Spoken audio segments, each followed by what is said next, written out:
எப்படி குடிக்க மாட்டாருங்கிறிய அந்த காலை சஹர் நேரத்துலேருந்து நோன்பு திறக்கிற நேரம் வரையிலையும் குடிக்க மாட்டார். 6:30க்கு நோன்பு திறக்கிற நேரம்.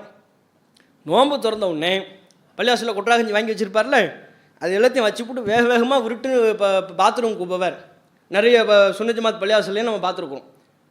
பேரச்சம்பழத்தை சாப்பிட்டு நோன்பை திறந்துருவார். விருட்டுன்னு வேகமாக பாத்ரூமுக்கு போவார். சரி, நான் இது இன்னும் சாப்பிடவே இல்லை, அதுக்குள்ளே பாத்ரூமுக்கு போகிறாரு. சரி, அவ்வளோ அவசரம் போல இருக்கு போகிறான்னு பார்த்தோம்னா அங்கேருந்து புகையாக வரும், புகை மூட்டமாக வரும். என்ன புகை மூட்டம்? சிகரெட்டு குடிக்கிறது, பீடி குடிக்கிறது. அதுக்கப்புறம் வந்து நோன்பு திறப்பார். அப்பா இப்போ தான் கண்ணு பளிச்சுன்னு தெரியுதுங்குவார். ஏன்? அவர் காலையிலேருந்து சாயங்காலம் வரையிலும் சிகரெட்டு குடிக்காமல் கட்டுப்படுத்திக்கிட்டு இருந்தாராம். நோன்புங்கிறதுனால குடிக்கலையாம். நோன்பு பிஸ்மில்லான்னு பேரிச்சம்பழத்தை சாப்பிட்டு அடுத்த முதல் கட்ட வேலையை இதுதான், சிகரெட்டு குடிக்கிறது, பீடி குடிக்கிறது.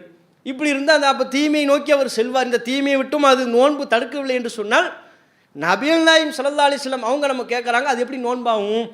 அப்போ நோன்பு வைத்திருந்தோம் என்றால் அது தீமையை தவிர்க்கணும், பொய்யான பேச்சுக்கள் நம்மளை அதை காப்பாற்றணும்.